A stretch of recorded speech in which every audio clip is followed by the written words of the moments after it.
Put the window down. Can't really get a good shot, can you? First real snow of the year. December 13th, 2000. Got about 7 inches. And Vic has forced me to go downtown with her. It's pretty.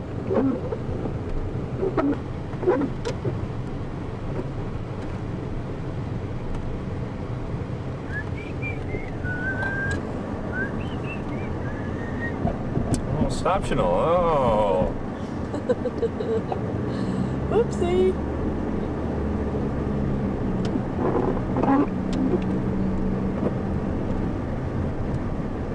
Let's see how fast we can take this corner.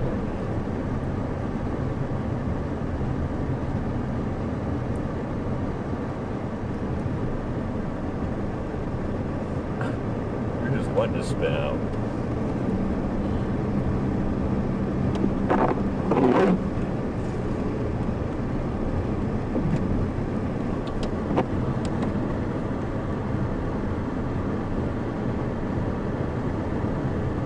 We haven't had snow this bad in a long time.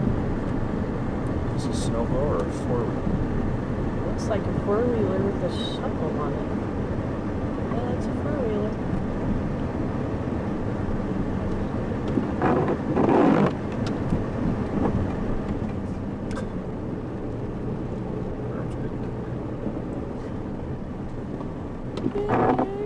I guess you did shovel the driveway.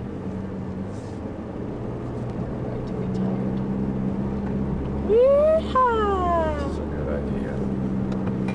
So I drove home the whole time.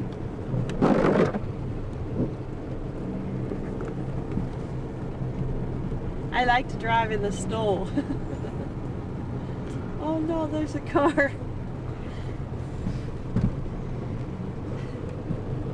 Don't mind me.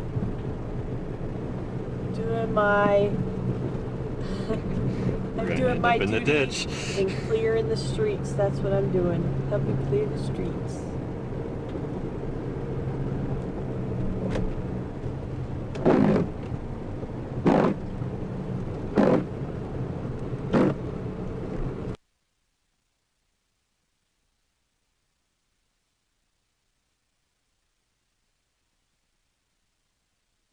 Comes in part by the fact that you were a clerk for Justice David Souter. I wonder, you know, if we're talking about the Supreme Court justices being able to agree on anything, perhaps there is one thing, and that's that they might never like to take on a case such as this one again. What kind of reforms, Heather, you first, are necessary to avoid the same kind of scenario later? Well, I think that the court never wanted to take this case, and perhaps a lesson is learned here that the fact that it compromised their own legitimacy too much to get involved, simply because the process was so politicized. I actually do think, though, that the silver lining for all people is that we're going to see a great deal of electoral reform in the next few years, and that our balloting systems are going to become much more rational, and our procedures are going to become much clearer and more coherent. There's our house. It's actually a wonderful thing, and to the extent that the court's opinion is going to stay along, which I think it will, I think it's a very good thing. I'm not sure I'm on the street. Do you think this election and the way it was handled has enhanced or the reputation of the United States system? Well, certainly there are many questions raised. We've seen What is your plan?